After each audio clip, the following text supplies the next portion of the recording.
Hello everyone. So in this video I am going to discuss the rainbow. So first of all I would like to discuss the dispersion. So dispersion is nothing but a white light splits into 7 colors is called the dispersion. So whenever a white light enter into the prism or any glass medium or water droplets, we can see the all the colors. That phenomenon is called the dispersion. Now coming to the point, rainbow. So rainbow is a multicolor arc, and it is an example of all the three phenomenon which we have studied so far. So we studied reflection, we studied refraction, and just now we studied about the dispersion. Okay, so generally when do you see a rainbow? If you observed, generally see a rainbow after rain. Okay, so after rain almost stop, such that one part of sky is sunny, whereas other part of sky is rainy. If you standing keeping your back towards the sun, so we will able to see a rainbow in the sky, right? So there are two types in rainbow. So first one is called the primary rainbow and second one is called the secondary rainbow. So first of all, let us see primary rainbow. So in primary rainbow there are three process takes place. So first one is the refraction, and second one is the total internal reflection, and the third one is the refraction. Again refraction takes place. Okay, here, so this is the water droplet. So after raining, the water droplets are present in the atmosphere.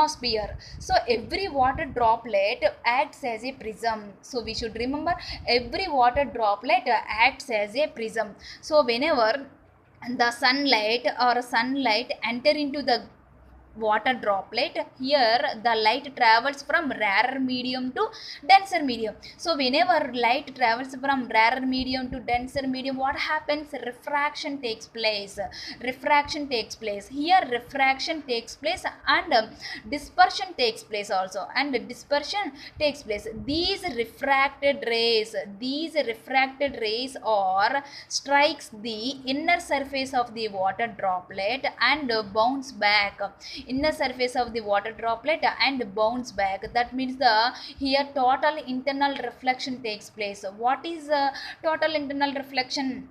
When the incident angle is greater than the critical angle, so we can say that total internal reflection. Here the total internal reflection takes place.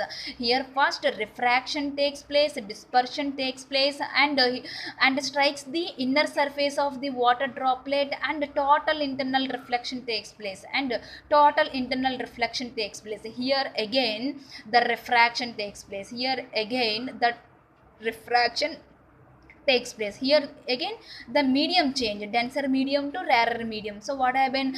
The refraction takes place. As a result of this, we can see the multicolor arc in the sky, multicolored arc in the sky. So top of the arc we can see the red color, and bottom of the arc we can see the violet. Because of red has the maximum wavelength, so less scattered, we can see the top of the arc, we can see the red color. Okay, so in primary rainbow there are three steps process. The first one is the refraction, and the second one is the total internal reflection, and the third one is the refraction. Okay, next, secondary rainbow. So this is also same process, but here twice the total internal reflection takes place. Twice the total internal reflection takes place. So this is the sun, so this is the water droplet. The sunlight travels from rarer medium to denser medium. What happens? Refraction takes place, and also dispersion takes place. These refracted rays are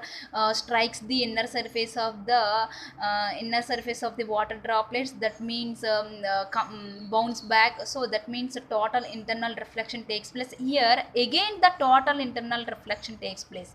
Again the total internal reflection takes place, and finally refraction takes place, and so we can see the multicolored arc in the sky. But this second rainbow is a faint rainbow. That means not shining. So this is a shiny rainbow. Primary rainbow is a shiny rainbow, and the secondary rainbow is a not shining. So this is about the rainbow and primary rainbow and secondary rainbow.